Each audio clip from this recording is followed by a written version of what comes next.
Good morning, everybody. Good morning, good morning. Hi, Skylar. Hi, Rihanna. Hello, Moz. Good morning, Miss Dana. Hello, everybody that's over at Miss Crystal's. Hi, Beatrice. Hello, Caleb and Weston. How are you guys? Give me a thumbs up if you're doing good. Give me a big thumbs up if you're doing great. Just good? Not great? That's okay. All right, we'll get started in just a second. I'll give everyone a second to hop on here. Hello. Hello, Weston. All right, so this is more for your parent. I'm gonna do a couple announcements. We do have what's called an active parenting class starting tomorrow. So the organization that hosts it is the Hanley Foundation. This is actually, I was just kind of reviewing some of this stuff. The Hanley Foundation does an active parenting course. It's a free course for all parents. So tell your parents about this, you guys. I know they're not in the studio, so it's hard for us to be able to tell them, but tell your parents about that. That is starting tomorrow night. We're doing it on Zoom every Wednesday night at 6 p.m. So it's from 6 to 8 every Wednesday night for 6 weeks. It's a free course.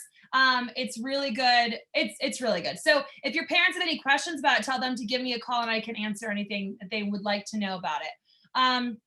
We have that going on. This Thursday, we have a focus seminar. So raise your hand if you think that it's important for going back to school to be able to focus. Yeah, it's super important to be able to focus. So who thinks they could improve their focus? Good. So we do have a focus seminar this Thursday at 9 a.m. and that's virtual as well. Who's going to be on that focus seminar? Who's doing that one with Master Lappin? Good. I think Miss Kathy is going to help her run that as well. Okay, so that is this Thursday. Hopefully you guys will all be on there. We do have Gold meeting this Friday at 6:15, Masters at 7:15. Miss Katie is doing she's reading a book this Friday at 11:30. So during the normal match time, she's going to hop on and do a story with Miss Katie. So that'll be fun.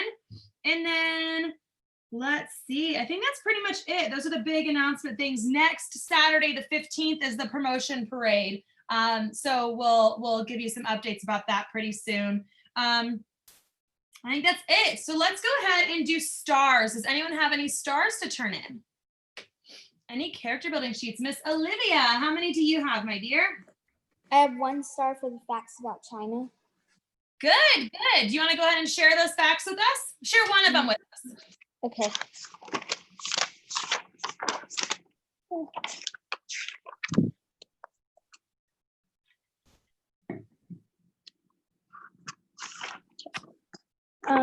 China's population grew over 100 million in just 2 years, which makes the population today 1.4 billion. Wow, wow. Good job, Olivia. Good job. All right, does anybody else have any character building sheets, any stars to turn in today? Good morning, Miss Becky. Anybody? Well, good job, Olivia. Thank you for turning that in. Oh, future black belt meeting. Actually, Rihanna, I didn't announce that because I didn't want to say it wrong, but I believe it's tomorrow night. I believe it's tomorrow night at 6 p.m. Future black belt, Miss Becky's nodding. So yes, tomorrow night, 6 p.m. Is she doing that, Miss Becky? Do you know if she's doing that virtually? I want to say she said she was doing it both. Okay, let's say she's doing it both. If that changes, I'll let everybody know. But I think she's probably going to do it both. If you are a brown and red belt, half brown, half red, or above, you need to go to one of those. I mean, actually, even if you're a brown belt, I would say go to those. We start saying at red belt, you're required to go to one. If you've already been to one, you don't need to go to another one. But those are really important getting ready for black belt. And you don't want to go to the one right before your test because that does not give you enough time. What we do at that meeting, and this is why I'm saying like at brown belt, it'd be a good time to go. We talk about all of the things that you need to start doing right then to be ready for your black belt test. So when you do tournaments, just to write down the date of your tournament and things like that, because there's little points that you have to earn and different things like that you have to prepare for. The earlier you start preparing for that, the better. So by brown belt level, you'll understand the stuff that we're talking about when we say tournaments or when we say gut tests or when we, different things like that. And that's when you really want to start recording it and planning it and making sure you're doing everything so that you can, because we've had people who've put in the time and maybe know the forms, but they didn't do everything they needed to do to be able to test. They weren't involved enough, or they maybe weren't doing their CIT hours or different things like that. So make sure that you attend that. Who in here is a brown belt or above? Okay, who has not been to one of those? Keep your hand up. If you're a brown belt or above and you have not been to those, keep your hand up. Okay, so Rihanna, you're planning on coming Wednesday, hopefully? Good, okay. And if you can't make it, let us know. Oh, the good thing is if we're doing it both, we're gonna have a recording of it. So we can always, I'm gonna write a little note. That way, if anyone misses one, we can always send the recording later. Okay, I think that's it. So we're gonna go ahead and go on to our chapter. We are in chapter 7, right? You guys finished chapter 6 already? Who remembers what chapter 6 was? Positive self-image. Very good. Okay, who knows what chapter 7 is?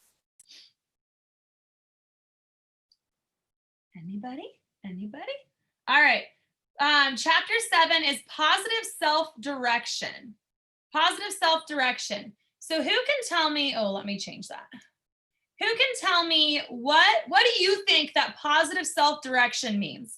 And I am sharing my screen, so feel free to just go ahead and answer without me calling on you. Who can tell me what positive self-direction means? What do you think it means? You send yourself you put yourself in the correct crowd without going into the bad side, I guess. Yeah, that's pretty good, Hannah. That would definitely fall into that. So self-direction, what is a direction? If somebody gives you directions somewhere, what are they giving you? What are they telling you? Where to go? Where to go, how to get to where you want, right? If I need to go to the beach and I get directions to get to the beach, someone's telling me how to get to where I want to be, right? And that's what positive self-direction is. It's somebody, it's you, really. It's not somebody else. It's you giving yourself the direction of how to get to where you want to be. Now, the first step of that is understanding where you want to be, right? You guys all have goals. Everyone in here has a goal. One of your goals is black belt. If one of your goals is black belt, raise your hand. Or second degree or third degree. Every single one of you guys in here has a goal in martial arts. So you know where you want to go. And with martial arts, we do a lot to help you figure out the steps to get there, right? We break it down with different belts and different forms and different hands, kicks, and grabs and mat chats, different books, different life lessons, things like that, that bring you to that goal of black belt and black belt excellence, right? But in other areas of our lives, we don't have that. Some of you guys might be doing virtual schooling, and some of you guys that are older are doing it on your own. So you know that you want to get straight A's, that you want to be intelligent, but you have to come up with plans of how you're going to get there. Okay, so let's go over our terms for this chapter.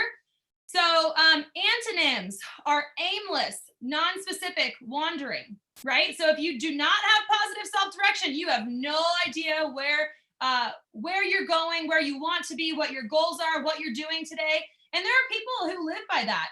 Raise your hand if you know somebody who, this is more apparent in adults. Raise your hand if you know somebody who just kind of lives their life aimlessly. They don't really have any goals. They don't really have anything they want to achieve. They just live each day like, what can I do today that's kind of fun? Or, you know, that kind of thing, instead of saying, how am I working towards achieving my goal? Raise your hand if you know somebody who does that.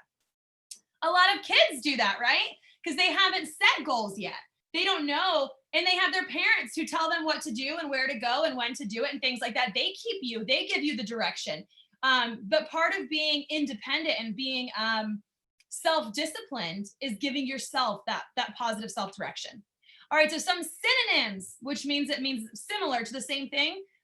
Goal-seeking, purpose-oriented, and cybernetic. We already kind of talked about that. Losers self-talk. I can't decide. So everybody write that down. I can't decide. That's one term that we want to eliminate from our vocabulary. Okay. We want to be able to, here, winner self-talk. I have a game plan. Go ahead, write down, I can't decide. cross it out and write, I have a game plan, right? So when you wake up in the morning, what am I going to do today? Oh, well, I need to practice my karate for 15 minutes. I need to read for 30 minutes. I need to get my stuff together for my karate class tomorrow. I need to clean my room, feed the dog, do this. And then, you know what else? I can do whatever I want for fun after that. But you have your goals, you have a plan, you know what decisions you're going to make based off of that. Just like Hannah was saying earlier, with being in the positive crowd, right? If you have a group of friends at school who ask you to smoke a cigarette,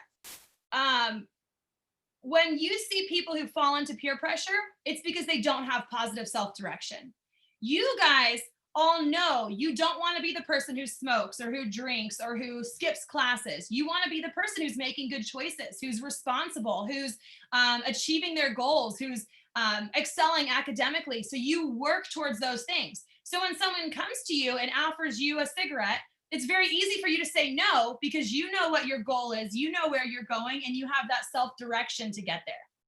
All right, the proverb, no wind blows in favor of a ship without a destination. Who can tell me what you think that means? What that means to you? No wind blows in favor of a ship without a destination. What do you guys think? I think it means like life doesn't favor people who don't have a goal. So like when you're not working towards something and life like comes at you, you're not really prepared to do anything to get out of a situation because you're not focused on making it to one place. Very good. Yeah. Could you imagine being a ship and not having any idea where you're going? You're just kind of wandering aimlessly. How could you ever get to where you want to go? You don't know where you want to go, right? All right. I'm going to fly from my cocoon and put my footsteps on the moon. All I've ever hoped to be is free from that person, me. Okay, so this is kind of if you ever want to make a change, become something that you want to be. Who has a goal of what they want to be when they grow up? Who has an idea of what they want to be when they grow up? Good. So if you want to achieve that, if you want to become one day, fly from your cocoon and be that person, have that career, then part of that is the steps you take today, right? The actions that you take today and working toward that goal.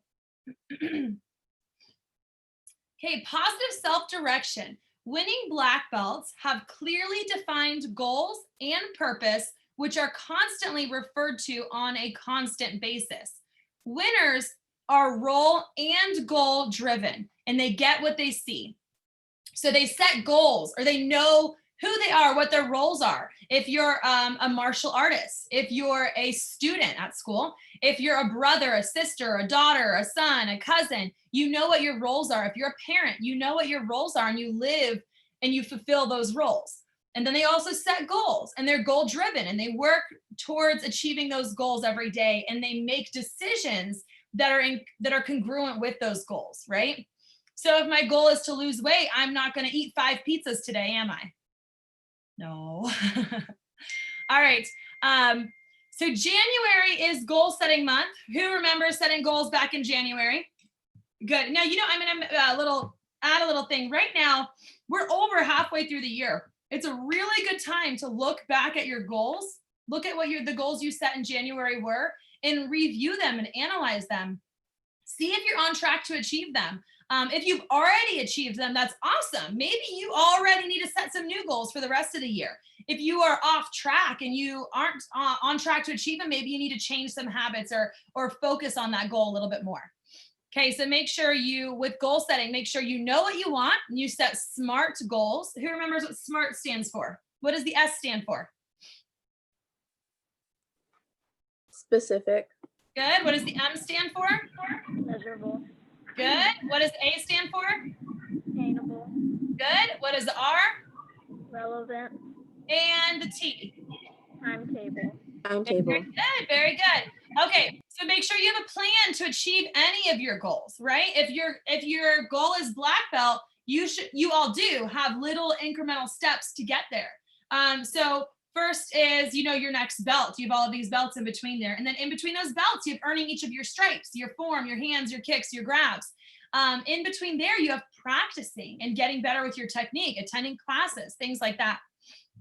Okay, take consistent action. So make sure that every day you're doing something to work towards your goals and you're making decisions that align with your goals. And then constantly renew and review your goals. We don't talk about this one enough, but this is something that I really would like for you guys to do now. And if you do this, everybody who does this is going to get a star. This wasn't going to be your homework for this chapter, but you're going to get a star if you do this. Look at your goals from January, and for each one, see where you are and what you need to do to achieve that goal, okay? Sometimes you need to change your goals.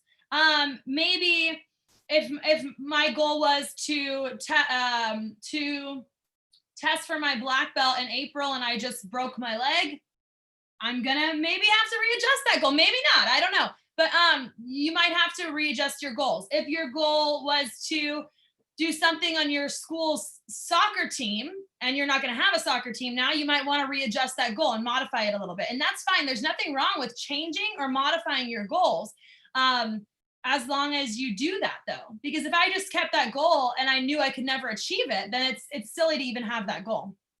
Okay. Fulfillment or success has been defined as the progressive realization of goals that are worthy of the individual realization of goals. Whoa, that are worthy of the individual. Okay. All right, in this chapter, he talks about the human homing system. Okay, well, I'm gonna shift this a little bit.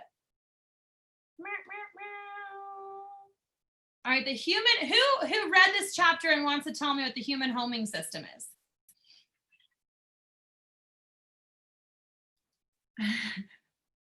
Okay, the human homing system is goal seeking by design. The humans are goal seeking by design, right? And using a very basic analogy, it might be compared to a homing missile. Who knows what a homing missile is? Connor's raising his hand. A homing missile is a missile that has a target. Have you ever seen who's seen the movie The Incredibles? Or is it The Incredibles 2? It's The Incredibles 2, where Mrs. Incredible is flying the plane and she has all of these missiles that are coming at her. No matter where she goes, they're moving to hit her, right? They're moving towards their target, okay? So you set your target and it's a self-activated system. So you constantly are monitoring the signals, giving feedback, adjusting it if you need to, looking at where the trajectory is, things like that, changing things if you need to make sure that you score that hit, that missile hits its target. Okay, so programmed incompletely or non-specifically, or if it's aimed at something that's too far out, that's unrealistic, the homing missile will just wander around and it won't be able to hit its target. It might self-destruct or whatever. But that's very true with our goals as well.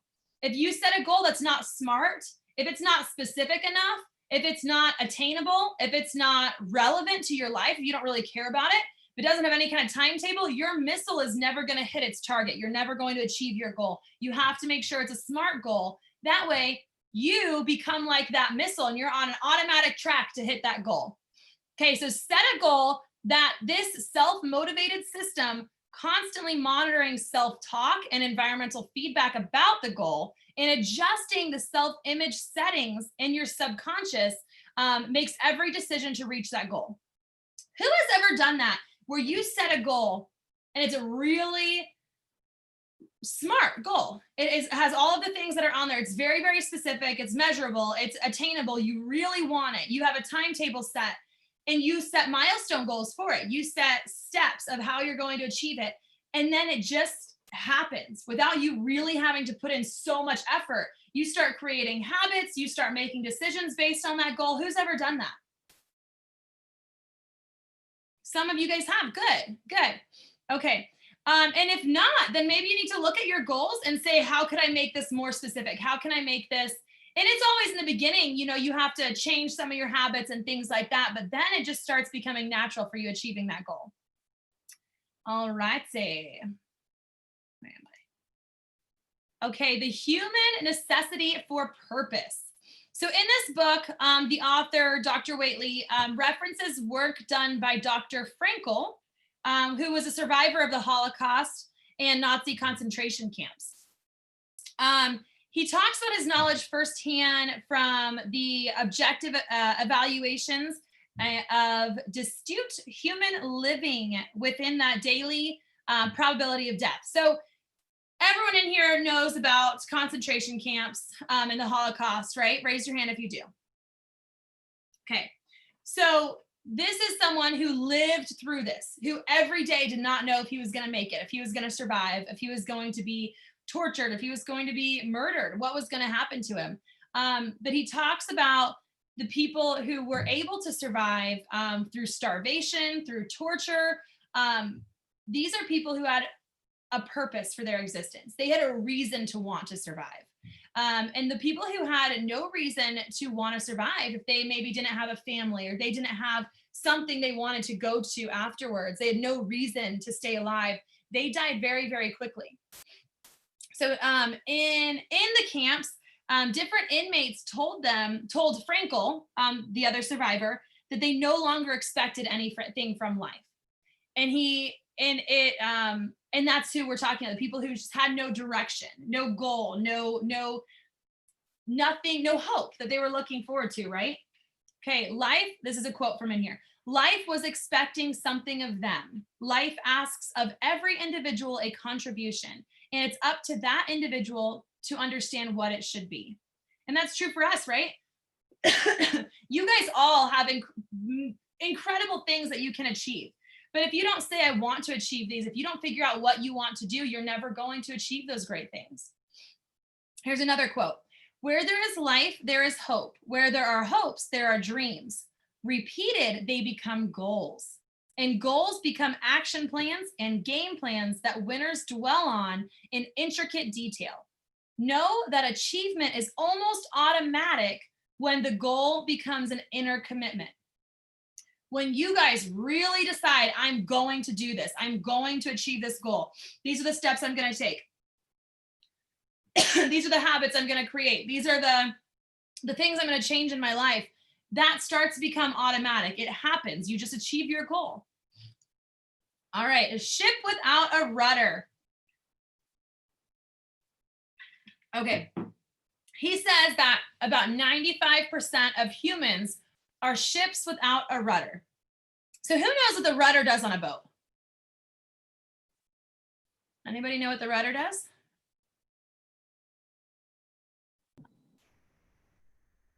It takes you to the direction you want to go. It makes it move.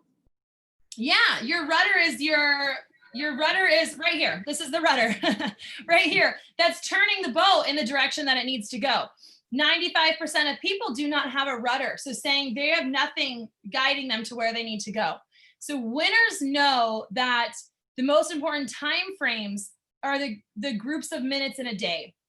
Most people waste so much of their day. He talked about in an earlier chapter how much time the average person spent watching TV every day. And I mean, sometimes TV might be helping you achieve your goals, but most of the time it's not. Most of the time, video games are not. Most of the time, I don't know, even things that could be very productive, like reading. You can learn so much from reading. But if your goal is to be a veterinarian and you're reading about art history, it's not helping you achieve your goals, right? So make sure that you're not wasting time in your day. Sometimes people go through the motions like studying for school. Sometimes we study for a test just to be able to pass the test instead of really retaining the information and becoming intelligent. Or people talk a lot. That happens a lot in school. It happens a lot in workplace where people are just talking and not really achieving their goals. People put off decisions. Or one term that he uses in here is majoring in minors. And Master Lappin uses that a lot. She told me that when I was young. Majoring is where it means you focus most of your attention there, right? Like just like in college, your major is the main focus of what you're studying. Minors should be something that like is helpful, is good, but it's not the main focus. So if you're majoring in minors, what you're doing is you're focusing most of your energy on things that really are not important or not congruent with your goals or going to help you achieve anything. So they concentrate on very trivial things. Okay. Da-da-da. All right. Achieving the goal in midst of the whirlwind. Recognize that the whirlwind exists. When he says whirlwind, it's anything major that's going on. COVID right now is a big whirlwind. So it's important to recognize that we're going through something right now, and then focus on 1 to 3 goals. If you set 10 different, I've done this. If you know me, you know this is probably something that I've done. What I'll do is I'll set 10 goals, or one year, I had an entire page of bullets of different goals that I don't even know how many were on there, but all of these different goals that I was going to achieve. What I did about the first month of the year is I tried to do all of them. And what happened is I did a little bit of all of them poorly. I didn't do anything. I wasn't really making any changes in any of these goals. So what I had to do about a month into the year in February is I was like, okay, I've got to focus. I have to focus on just a couple of the goals, and I'm going to achieve those ones, and then I can move on to something else, right? But you have to focus on just a few goals, which is why we ask you to set 3 goals at the beginning of the year. All right. The law of diminishing returns. What happens statistically when you focus on 10 things? The chance of 2 getting done drops to 50%. So if you set only 2 goals, the likelihood of you achieving them is so much higher than you achieving even 2 goals when you set 10. Does that make sense? Drops by 50%. If you have too many goals set, the chance of you achieving even one of them is so little. All right, if you focus on 3, the chance of getting all 3 done is 90%. Okay, so if you set 10 goals, the chance of you even getting 2 is 50%. If you only set 3, the chance of you getting all 3 is 90%. Which sounds better to you guys? The second option, right? Where you're only setting 3 goals and you're really likely to achieve all 3. Okay, if a team focuses on 10 things, what happens to moral and results? They go down, right? Think about that. If you're a football team and you guys think about what a football team does. They focus on one play, right? If the entire team is focusing on 10 different possibilities, because that's what happens. A play does not go the way it's supposed to go every single time. Something happens and changes it.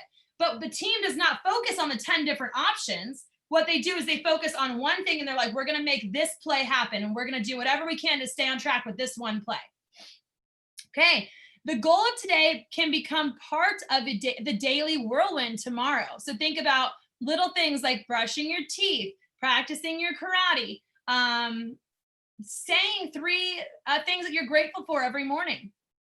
So make sure that you stop it and narrow the focus when you have that whirlwind going on, when you have basically a swarm of all of these different, and then whenever something crazy happens in your life, this happens in your head. All of your goals maybe get thrown out the window. They all need to be readjusted, reevaluated, reprioritized. You need to reset your goals. And what you really need to do when you start feeling like this, like you don't have a sense of self-direction, you don't know what you're doing, where you're going, how you're going to achieve these things, you need to stop and you need to reanalyze your goals and focus on 3 or less of them.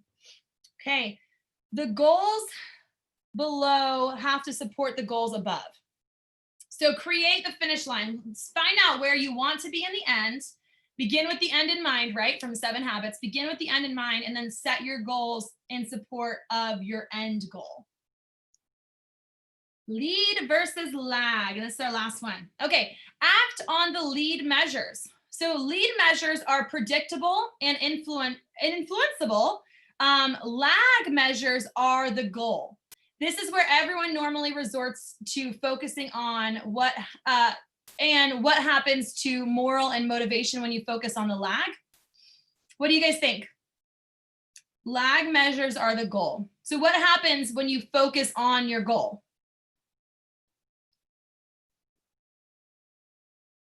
What do you guys think? If you focus on your goal, what's likely to happen? You're gonna achieve You'll it. make- You're much more Yeah. likely to achieve it. Yeah.